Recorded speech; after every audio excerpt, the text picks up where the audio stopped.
Hello, everyone. Welcome to Horror and Hooch. Hello. Took a little break, but we're back. Let me make sure that we're good and we are live. Yeah, we're live. We good? All right.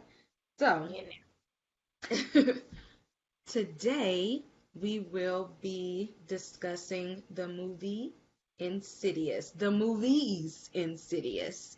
yes, You the are host. here with Kay Bly of the Fifth Wall, Jade Astral of the Fifth Wall, and Desiree of Tempered Drinks. Um, Desiree, can you go ahead and tell us the name of the drink and the ingredients? So this drink, of course, is inspired by the movie. It is called The Further. The original recipe, which is the recipe that the other two ladies have been preparing today, calls for blue curacao. For those of you that do not have blue curacao, you can substitute that for triple sec, same flavor, different color. Um, Also calls for vodka, whatever brand you choose, whatever brand you like. And then I'm very specific this week, so my apologies. It is Dole brand Mm-hmm. pineapple orange banana juice. This Delicious. gives it all the flavor. This what you need. Yes. So if Yes. you can't see that, let me know. Cause this the main ingredient Yes. besides the liquor. So we are going to discuss the Insidious franchise. This kind of came to our attention by our last chat talking about the Stranger Things and their Yep.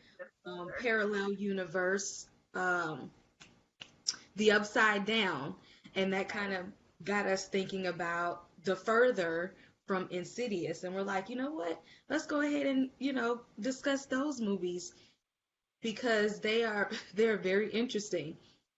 The way the movies were released are not the actual order of how the story is.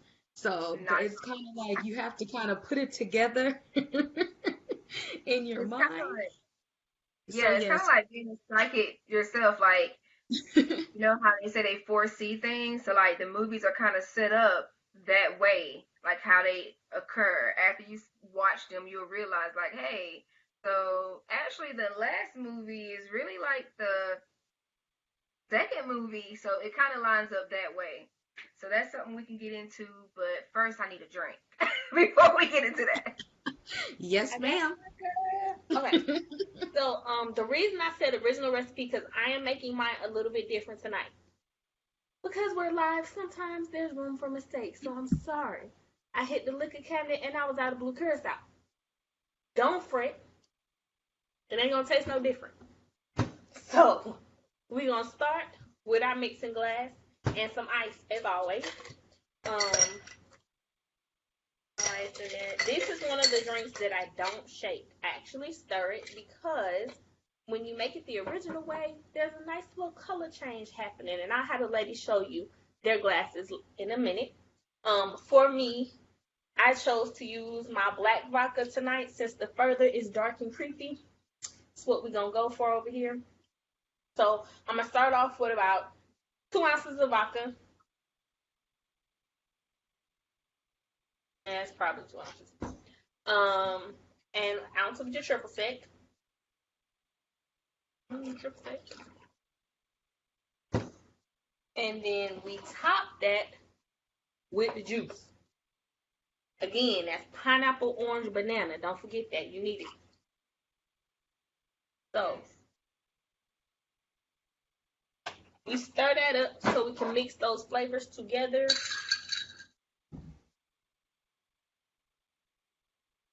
So mine has this nice, muddy, dark, creepy look, but the ladies have a much prettier look. And you just want to strain that. You don't want to drink it on the ice. You want to strain it because the ice really does water it down.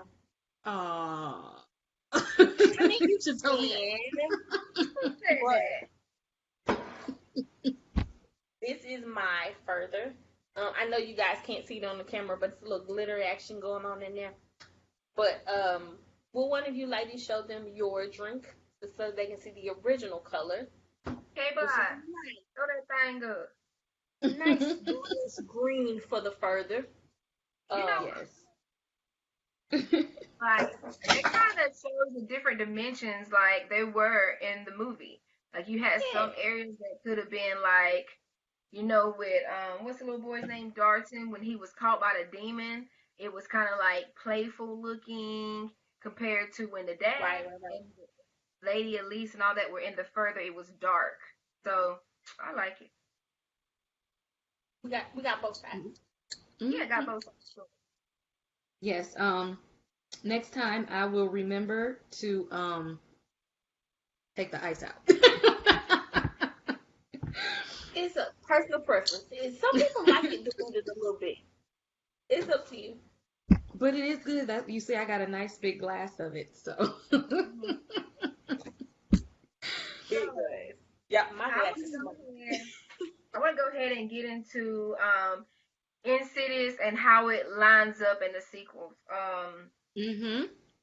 First, what I mean by first is like the order. So number one is actually Insidious number three, where she goes on one of her earlier cases, and she runs into a young lady who is being traumatized and being haunted by this demon. It seemed like he had like emphysema or something because he would wear like the. Don't make me laugh talking about it. I'm sorry. That would cut me off guard. Go ahead, go ahead. Wear like the little oxygen mask with the tank. So that was like one of Elise's um cases that she went on that she was kind of debating if she even wanted to do that type of work because she knew what would come on with that. Like once Mhm. you start helping other people with their demons, those demons are going to come after you as well. Um, Number two in the order was actually Last Key, which was the fourth movie where Elise had to go back and face some of her past demons and skeletons in the closet. So the house that she grew up in as a child was haunted. And the demon that was there also terrorized her family, and come to find out that her father was a like serial killer. Yeah, he was correct, but didn't he have her he had her gifts too? He just didn't want to have them. Yeah, he had the gifts too, but like he tried to beat that out of her. Like whenever she would see Yeah. something, he would like, just say you didn't see it. Just say you didn't see it. And he would make her hold her hands up against the wall, and he would like beat her. And what like was disturbing to me, like watching that movie, was the fact that she thought she was seeing a ghost when it was really real girls that she was seeing in the house because her dad was keeping them captive in the basement. That's what freaked me out. I was like, "Oh, this is real." Had issues. Um, Movie number three in the order was Insidious number one. So kind of go back to thinking of Last Key when she went in the further. She already seen Mhm. Darton like falling from the ladder, and she saw the red door when she was helping her niece like through the further. And whenever the grandmother called, she already knew the little boy's name and everything. Like, who is it, Darton? Oh, okay. And the grandma's like, how do you know his name? Because she knew that was her next case. So that Mhm. made Insidious number one being actually the third movie in the order, and Insidious number two being her like the last movie because she ends up dying. Mhm. Because she had to deal with that family twice. Yeah. Um, One thing we want to get into as we are discussing Insidious is the concept of astral projecting. When the very first movie came out, that is really the concept that we get as to what was going on with the little boy when he was supposedly in a coma, is what they tried to say. And that's when Elise kind of, said that he's not in a coma. That's not what it is. he's astral projecting, and I think either it was her or the mom that figured it out because he would draw pictures, remember? And he would show like pictures of him like Flying. himself, and then him Where like he was yeah, and then another one of him like flying around, and that's when they kind of put it together that he was astral projecting. And what happened was he went out too far. And Too far. the spirits that are out there in the spirit realm were kind of blocking him from coming back because they saw his body as an empty vessel. But they're like, while he's still out here floating around, his body is empty, and they were trying to basically wait him out because the longer he's away from his body, the easier it would be for one of them to put their spirit in. And that's why they were kind of up against time. And thank goodness Elise knew that. And also the father could astral project. His mother was the one who revealed that, but it was kind of something that she made him forget because it scared her when he would do it, because he had spirits lingering around him, waiting for him to float away his body too long so they could inhabit it. So his mom kind of like tried to erase his memories of astral projecting away until they found out that the son was also doing it. But the thing that was like scary about the further is, even as a kid, if I was in that situation, I would think that I was dreaming because the people still looked as though they were alive. They just was moving slow or responding slowly or not responding at all. And you got to think about like some of the dreams that you have, you kind of like move in slow motion. Think about some dreams like when you're fighting or you're running, you trip and you fall. It's kind of like you moving in that slow motion. So I think Darton kind of like really took it as going on a picture, and he really went too far. The Insidious #1 was one of my favorites. I think because it was like they showed detail of how astral projection went about, and the fact ghosts being in the film where they can see how the ghost got closer and closer to the father. Oh yeah. If you think about the entire series, when it comes to that family at the end, like that ghost waited out that father so long until he got a weak point, which was children. And when the ghost realized that he had a child that could do the same thing, he intertwined with that, so he got the father in the end still. Yes. Still. Because he didn't remember, they didn't really, they never really got rid of it. She just kind of tried to stop him from astral projecting. They didn't necessarily exorcise the spirit away. They just stopped him from being able to go into the spirit realm so that the spirits couldn't reach him. It didn't say that they weren't still around, you know. So that was the weird part there, and it's kind of the movie kind of made you question like your own dreams and then question like people who are actually in comas. You're like, okay, I wonder now, is like a coma somebody actually astral projecting?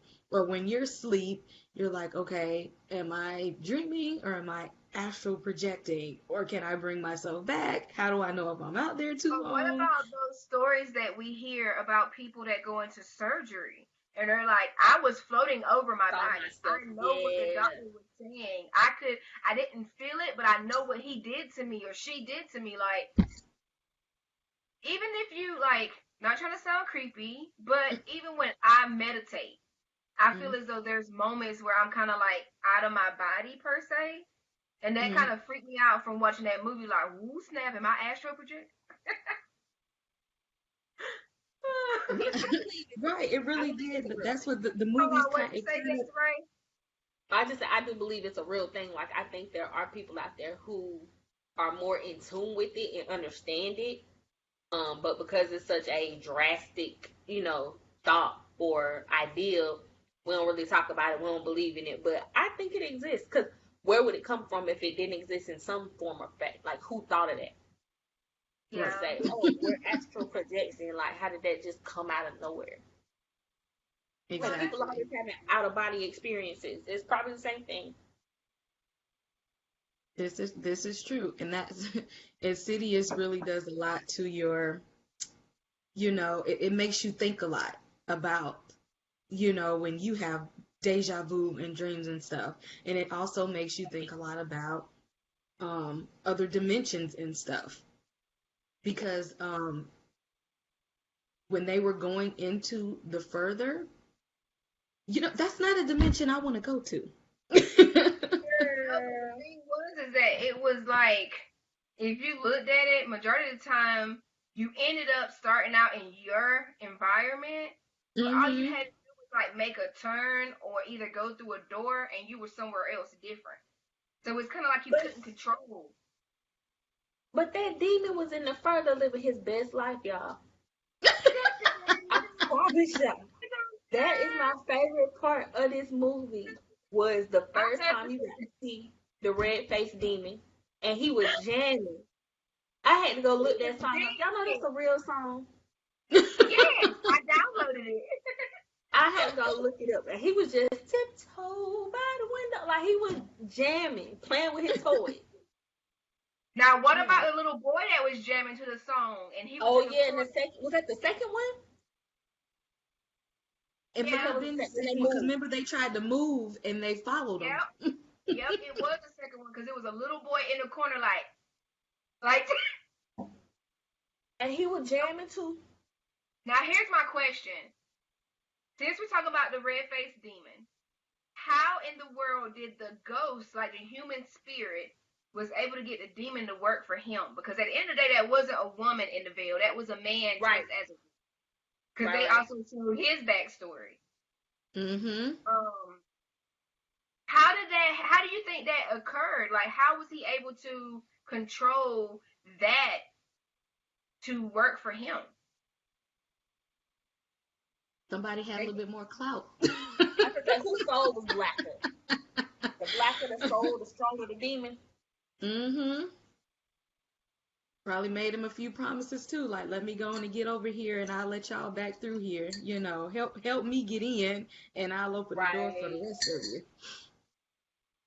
That's why I'm not I was not They never fooling did with really it. clear that up, but that's a good question. Yeah. Like, do you think Elise knew that she was gonna die if she saw Darton and the red door and that situation, like knowing that was gonna be her next case? Do you think she knew she was gonna die the whole time as well? She had to. She's psychic. She she had to.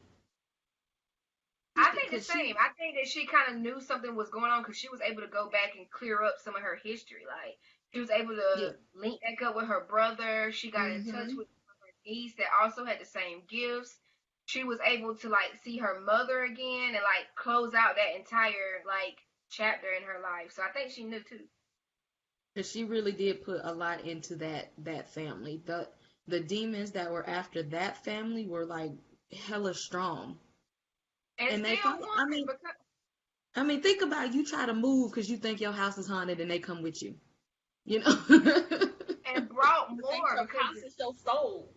Exactly. yeah. Exactly. And then That's when it's you like they gotta think brought like, more because it is it was the house or is it you?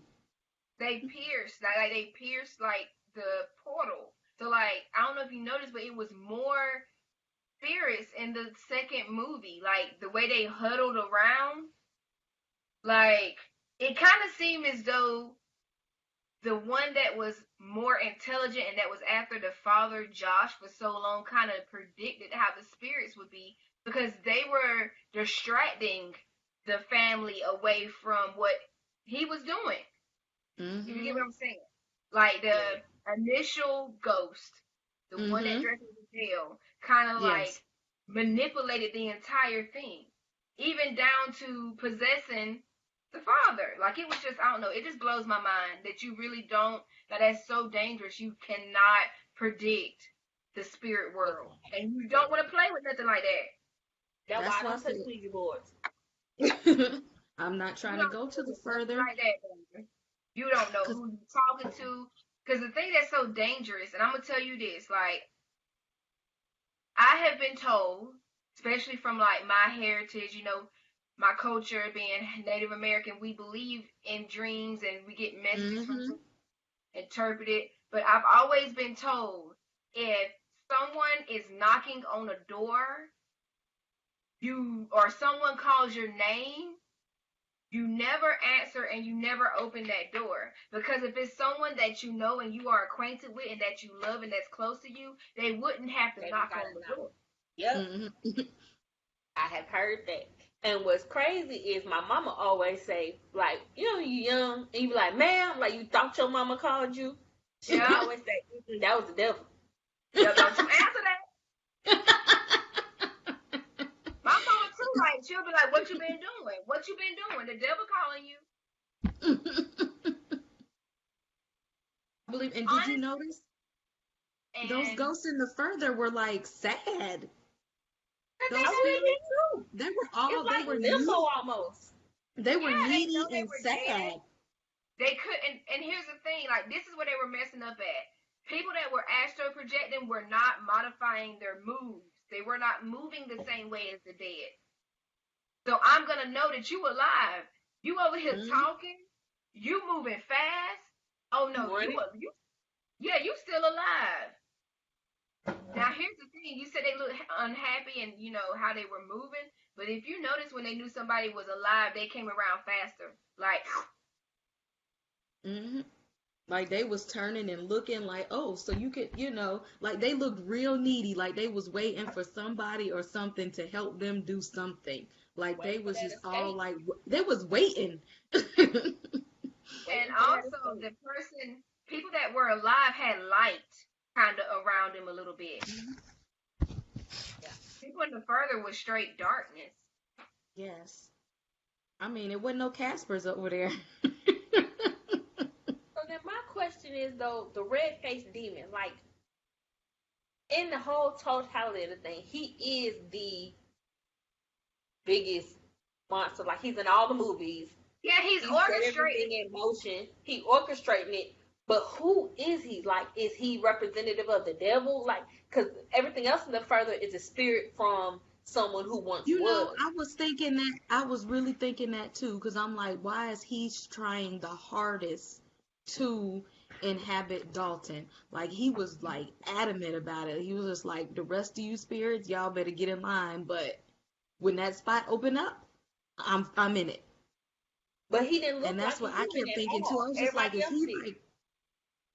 Because I'm like, maybe the rest of them are spirits and he's a demon. Right. Yeah, we know he's a demon, but that's why I asked, like, okay, I'm on there with Desiree, like, I think the same thing. Like, the woman, like, the ghost or whatever, probably think that they were being the head honcho, but that demon wouldn't have done anything unless it would have been some kind of advantage for him. Mm-hmm. So, he could honestly be, like I said, orchestrating the entire thing, like, okay, this is what you want. This is what I want. I want to be able to come back into the world as well, but ain't no telling what could have happened, because I don't even think that the red-faced demon was even paying attention to the father. Like you said, he wanted Dalton. The ghost wanted the dad. Yes. And that's what Elise saw. That's why I think Elise was more concerned about Dalton and wasn't paying attention to Josh, because she was more worried about the demon possessing the boy. Right. Mm-hmm. I'm sure it's harder to get a demon out than a spirit. And that's why she was distracted, because it's like nobody's thinking about something possessing the father. And that's how he slid right on in there. What I had put out here is a connection. The red door. Mm-hmm. I think the red door was like more of her kind of like her final things that were being closed out. She saw the red door whenever she finished like helping out her family, and she also saw the red door when she died. Like, I want to know what's the significance of the red door. I think that is kind of the way to let us know that she's going from one dimension to the next. like that's representative of, like, not that it has to be a literal red door, but once she crosses the so-called red door, she's no longer in, our world. You go through the red door and you're in the further.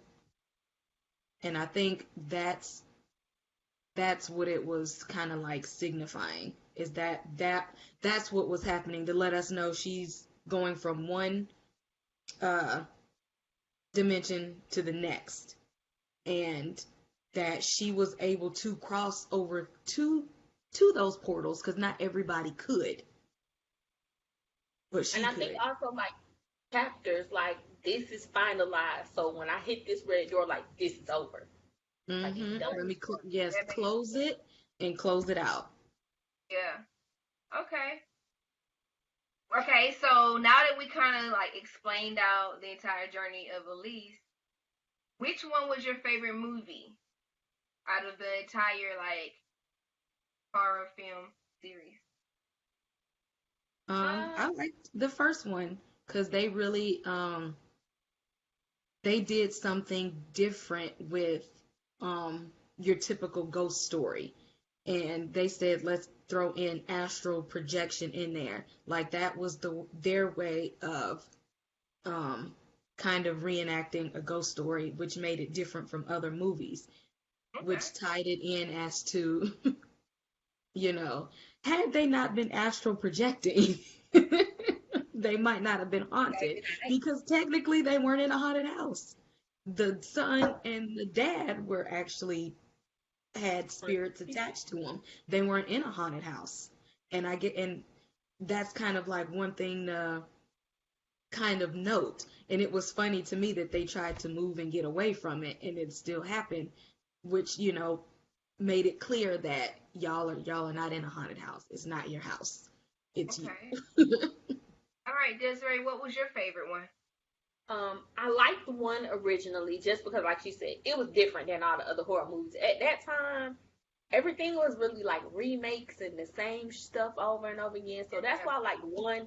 But three was my favorite just because three was funny to me. That dad running around trying to kill everybody, he looked like Jack Nicholson. Every time he would pop up somewhere to kill somebody, it was just hilarious to me. And then the wife in denial, acting like she didn't really think he was possessed when you knew from the end of the last movie something was wrong. Like that whole movie was hilarious to me. And them two little ghost hunter dudes, they brought in Yes. comedic Okay, relief. and what's the other one's I name? like that they added the laughter at 3. Mm-hmm.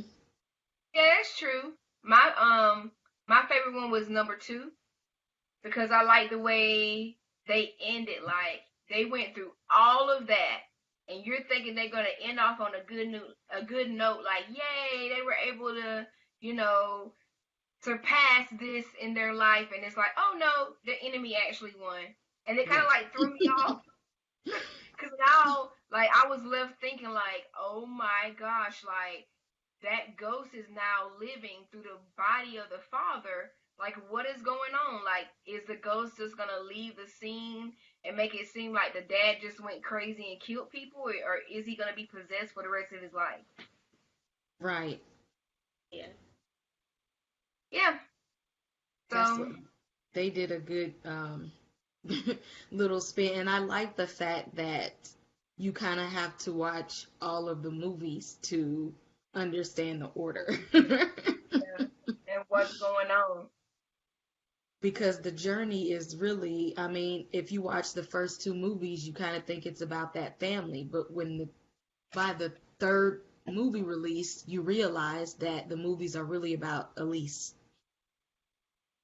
And I And like that mhm. Insidious created like how your comic books have universes. They have like Yeah. their own universe because you have Insidious, and then Curtel and them. You also got the Annabelle and the Conjuring, like their little tidbits in all of those other movie series that kind of relate back to each other, and I like that too. So, this is something funny before we start like in and out the podcast for tonight. One of our audience members said that the red-faced ghost looks like him from Powerpuff Girls. Y'all remember him? And he wore like the heels, the little devil. Yeah. He did. But the thing is, I'm sorry, but the red-faced demon was jamming like Desiree said. Did he have on heels in the movie? Wait a minute. He was sewing though. He was He sewing. was. It had on like a little corset thing. I don't know, girl. Yes, I don't know. they made that song creepy. That song.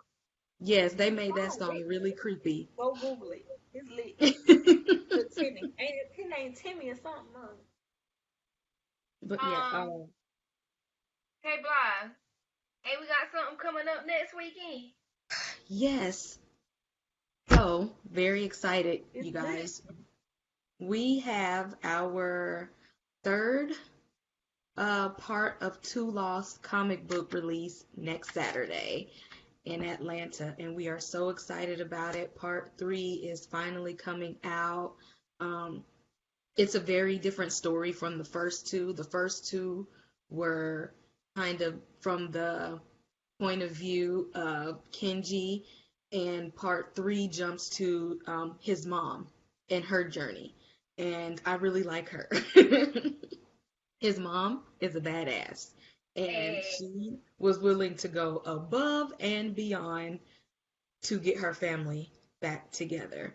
And that's what I like about her, and that's kind of what I thought about Elise in Insidious. Like, she literally did whatever she needed to do to put her family back in order.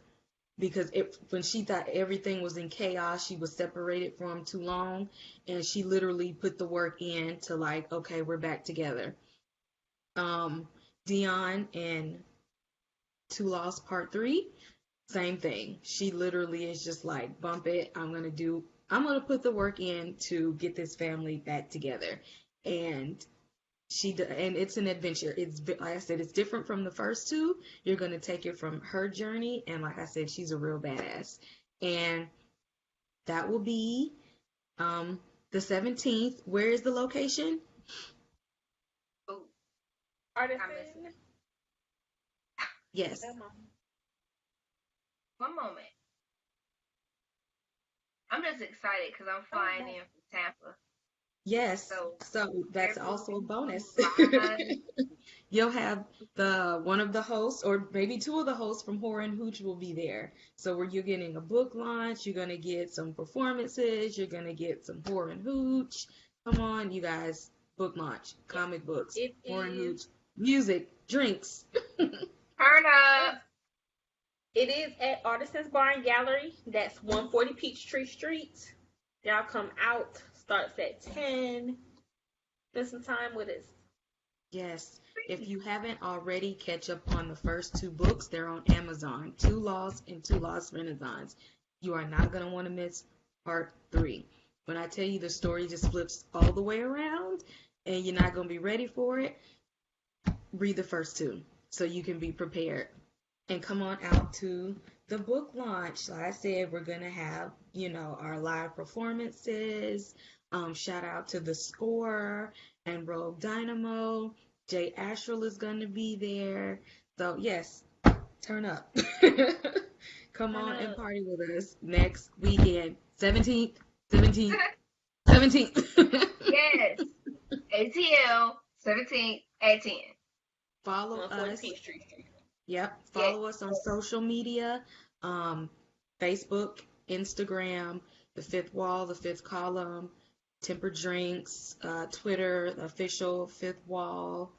Let's see, our next topic, yes, while this buzz is going on because there's a lot of tension and controversy right now within the Marvel Universe. So we're going to talk about Blade, which is one of my favorite of the Marvel family. Yes, we love Blade, and we're going to talk about vampires and Blade, and how do you guys feel about the new movie casting? We might take a poll on our Horror and Hooch Facebook group. Follow us on Facebook. Horror and Hooch. Yes, the group is a lot of fun. Come and join us. Like I said, we might do a poll. Tell us how you guys feel. But in the next couple of weeks, on our next live, we will be talking about it. Podcasts on Spotify, Google Podcasts, Stitcher. We're everywhere. Don't be scared. Yes, so follow along, and hopefully we will see all of you at the book launch next weekend, and see us back here in a couple of weeks, and we're going to talk about Blade. Alrighty. I'm about to Bye. finish my drink, y'all. Okay.